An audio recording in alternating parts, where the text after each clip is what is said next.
Video ने अगर तेरे अंदर आग नहीं लगाई ना तो डिसलाइक मार के चैनल को छोड़ देना, पर अगर आग लगी ना तो चैनल को सब्सक्राइब करके ही जाना। So let's start the video. एक बंदे को उसकी कंपनी बेचने के बाद 1000 करोड़ मिला था। उसने वो सारा पैसा अलग अलग बिजनेस में लगा दिया और खुद रेंट से रहने लगा।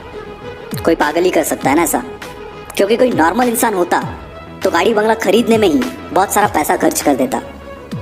ये पागल इंसान और कोई नहीं, एलॉन मस्क है, जो कि आज वर्ल्ड की कई लीडिंग कंपनीज का मालिक है और आज इसकी नेटवर्थ है 1,40,000 करोड़। और ये सब उसके पागलपन, उसकी जिद का ही नतीजा है। क्योंकि भीड़ के साथ चलना तो बहुत आसान है, पर पागलपन ही चाहिए भीड़ से हटकर कुछ करने के लिए। जिस बंदे को कभी उसकी भारी आवाज़ की वजह से रेडियो से रिजेक्ट कर दिया गया था, उसने जिद पकड़ी और वो मुकाम हासिल किया जिसके कई लोग सिर्फ सपने ही देखते हैं। जी हाँ, मैं बात कर रहा हूँ अमिताभ बच्चन की। उनकी पहली सुपरहिट मूवी जंजीर आने से पहले उनकी 17 मूवीज फ्लॉप हो चुकी थी, फिर भी उन्होंने अपनी जिद नहीं छोड़ी और आखिरकार कामयाबी को भी उनके जिद के आगे झुकना पड़ा। विराट कोहली का भी एक ऐसा ही किस्सा है, जो कि क्रिकेट के लिए उसका पागलपन, उसकी जिद को बयां करता है। 2006 की बात है। विराट कर्नाटका में रणजी खेल रहा था और पहले दिन 40 रन बनाकर वो नॉट आउट रहा। शाम को उनके घर से खबर आई कि उसके पापा की डेथ हो गई है। सबने एक्सपेक्ट किया कि विराट तुरंत घर के लिए निकलेगा।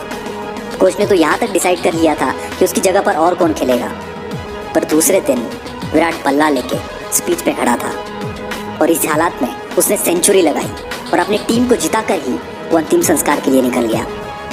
इसे पागलपन नहीं तो और क्या कहेंगे। लाखों में किसी एक के पास ही ऐसी जिद, ऐसा पागलपन होता है और वही कुछ हटके कर जाता है। दिन का 15-15 घंटा काम करने के लिए सिर्फ एनर्जी नहीं, बल्कि उस काम को करने के लिए वो जिद, वो पागलपन होना चाहिए।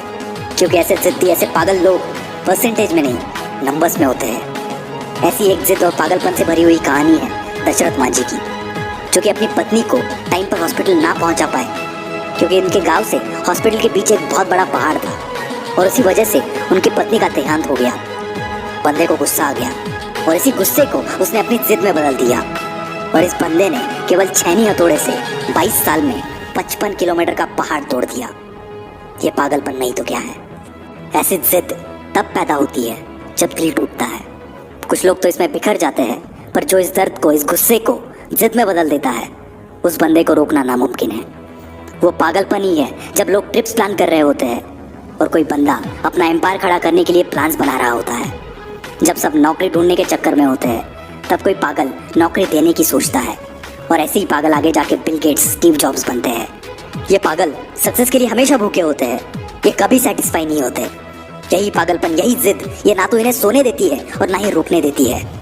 एक जिद्दी इंसान कभी भी शांत नहीं बैठेगा, 1000 बार फेल होगा वो, पर उसकी जिद, उसका पागलपन उसे और एक बार ट्राई करने पर मजबूर करेगा। और ये तब तक मजबूर करेगा जब तक सफलता इसके सामने घुटने ना टेक दे। और यही पागल इंसान, यही जिद्दी इंसान इतिहास बना देता है। यकीन नहीं आता तो हिस्ट्री उठाकर देख लो। भला कौन बंदा 1000 बार फेल होने के बाद भी कोशिश करना नहीं छोड़ता? कोई पागल ही ना। और उसी कारण ये पागल जिद्दी इंसान दुनिया को रोशन कर देता है। जी हाँ, मैं बात कर रहा हूँ थॉमस अल्वा एडिसन की। 65 साल का एक बंदा जिसे ऑलरेडी 1000 बार रिजेक्ट कर दिया गया था, फिर भी उसने अपनी जिद नहीं छोड़ी और KFC जैसी होटल्स की चैन खड़ी कर दी। जिस बंदे को अंग्रेजों ने उनके होटल में नहीं आने दिया, उस बंदे ने जिद पकड़ी और दुनिया का सबसे बड़ा होटल ताज बना दिया। दोस्तों, ये एक जिद ही है जो एक नॉर्मल इंसान को एबनॉर्मल बनाती है और फिर ये एबनॉर्मल लोग ऐसा कुछ कर जाते हैं जिसके बारे में नॉर्मल लोग सोचने से भी डरते हैं। इसलिए आपको जो भी अच्छा लगता है, जो भी आप करना चाहते हो, पागल बन जाओ उसके लिए और जान लगा दो उसे हासिल करने के लिए। क्योंकि जब तक ये जिद, ये पागलपन आपके अंदर नहीं आएगा, तब तक आप नॉर्मल ही रहोगे। और अगर नॉर्मल रह के ही मरना है तो ऐसे ही जियो, पर एबनॉर्मल बनना है तो जिद्दी और पागल बनना पड़ेगा। वीडियो अच्छा लगा तो ही लाइक करना, शेयर करना।